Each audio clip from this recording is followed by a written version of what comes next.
Hello, my beautiful cuddlebugs. Welcome to Ramblings of a Book Dragon, where we dive into the warmth of good books and unravel stories that feel like a literary hug. I'm Allie, your host, and I'm thrilled to embark on another cozy adventure with you. So grab a cup of your favorite beverage, find your best reading nook, and let's begin. But before we do, please feel free to like, comment, and subscribe so that you won't miss a single podcast episode. I really value your feedback and book recommendations. Now let's begin with today's episode. Since the last episode was a bit of a spicier book review, I wanted to give a positive review next. The next book is To Have and To Heist, written by Sara Desai and performed by Sunila Nankani, who also performed and narrated the City of Brass trilogy. Now, while this book did have some things that I wasn't particularly keen on, I really liked the overall message of it. It hit a wee bit close to home with the desperation to be able to pay off student loans, get out of debt, and actually live instead of working to live in jobs that the characters weren't exactly keen on doing. It's a bit of an Ocean's 11 situation, except none of the people in this book, except for the male love interest, has any experience with pulling off heists. Basically, the entire reason for this for the book is because our main character, Simi Chopra's best friend Chloe, who does freelance security hacking work on the side to help make ends meet, winds up in a situation where she gets tricked into helping someone steal a very expensive necklace. Because she's an ethical hacker and she does work on the secret dark web, she agrees to do this freelance security hacking job. Unfortunately, the person that she was supposed to meet and she thought she was flirting with had set her up to take the fall when she was able to turn off the security system, and they were able to steal the necklace and then lock her inside before turning on the security again so that everything would go off and the police would find out that she's there and go and arrest her.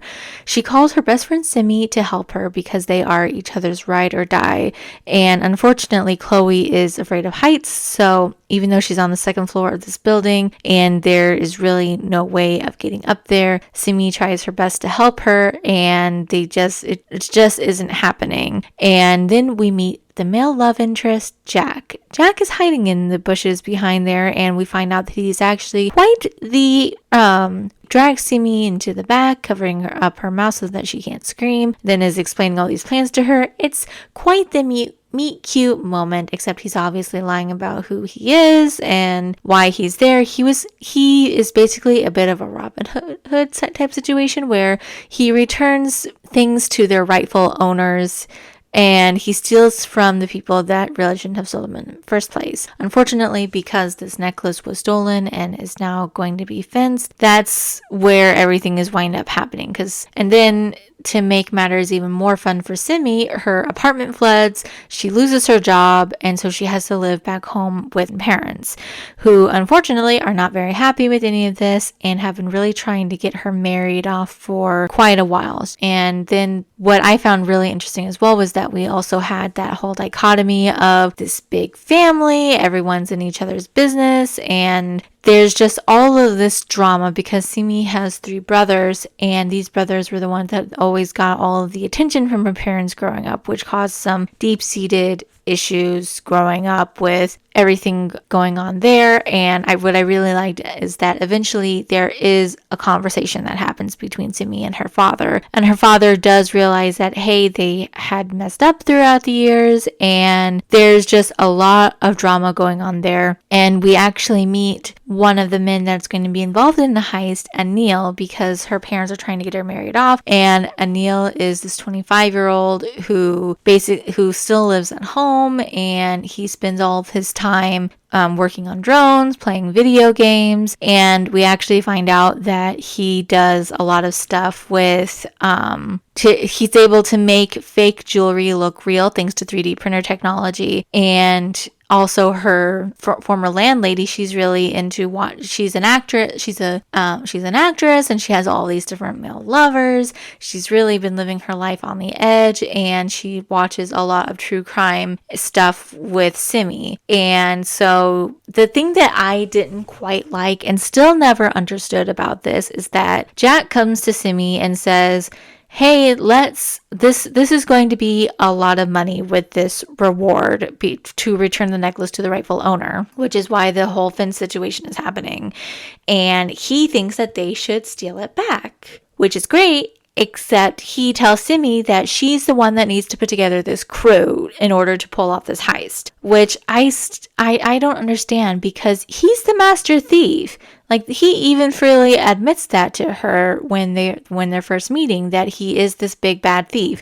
He is this lone wolf that doesn't play well with others, and I guess that's why he did this, but then he brings along this guy that he's worked with before, and it's all very cute because he's introduced to Chloe and he becomes all protective. It's very adorable because Chloe has this really abusive ex-husband, and he's really not happy that Chloe also has a daughter, and his parents cut him off from his inheritance because they found out that he was abusing Chloe, and the guy that's going to be helping out finds out about all this as well, and he's pissed. It's like, oh, this is so cute. But then Jack, I know he's supposed to be the love interest, and he is a good guy, but and then we learn about the reasons why he does some of the things that he does, and we get his story, but it's like pulling teeth to get anything out of this man. And then we also have a detective love interest as well, because he's trying to figure out what the truth is, because he keeps on finding Simi at all these places, and there is definitely some chemistry there, and he likes Simi, and there is some flirtations going on, but clearly, obviously, she's supposed to be with the bad boy, with Jack. But then I feel so sorry for the detective with this, because he's a really good guy, and he is trying to be helpful to Simi with everything, but Simi is able to pull together the crew, which is going to be her best friend, Jack, and Rose, who is the landlady, and then a couple of other people as well. Like when she's going on her way to rescue Chloe, she gets an Uber, and the Uber driver is like, she's really, really cool, because she's like, oh, I've done all this racing, and if you need a getaway driver, just call me. So she's able to get that information. And then we just have a series of events that happen that are just one crazy thing after another, because they find out that the person who's fencing it, his daughter is getting married. So Simi is like, oh, I should be a wedding planner. So then Jack is able to get it all set up where she's able to get this nice dress. And apparently he and the woman that's the dresser at this nice place used to be lovers. But then like this, it's just is a lot of kind of weird things that are happening with Jack, and honestly, I wish that she would have been with the detective, but what do I know? That's not the point of this. This is supposed to be her really embracing her feminism, her girl powerness, and going with the bad boy, because she's always been told that she is the good girl of the family. So I can definitely see that appeal there. And then just there's a lot of hijinks and drama there with trying to figure out where the necklace is in the house, and Anil is able to say, well, I've watched all these different videos of people, and it's supposed to be in the safe. They get to the safe. It turns out that the necklace isn't in the safe. And then they find out that the person who's the fence is actually this really big bad mob boss, and the daughter is being forced against her will to marry this other mob boss's son, and the mob boss's son is a real jerk who is very much like, it all kind of just falls together actually, because they're able to get this job because they go to this party, and she meets this woman who's like, oh, you're a wedding planner, I can get your cards out to everyone, and then it just all falls into place. And that's one of the other things that I really didn't quite get with this, is that the mob boss looks into her and finds out that she's never really done any wedding planning before, and is still okay with her doing this. It helps that she has a really big family, because the mob boss's daughter is like, I want an elephant.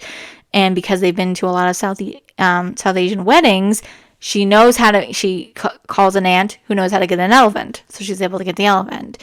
And then it turns out that the daughter has some other secrets of her own. Like, I really liked the twist that had happened at the end of this book. And we find out a little bit more about Jack along the way, and they're able to pull together the big heist. And I'm not going to spoil the endings for anything, but I am looking forward to the second book that's coming out this coming year. I guess the second book is, of course, things work out in the end, but they need more money, so they need this other big heist. So it's all very interesting, and it's a really fun book. I do recommend it. Just don't look too much at some of the finer details.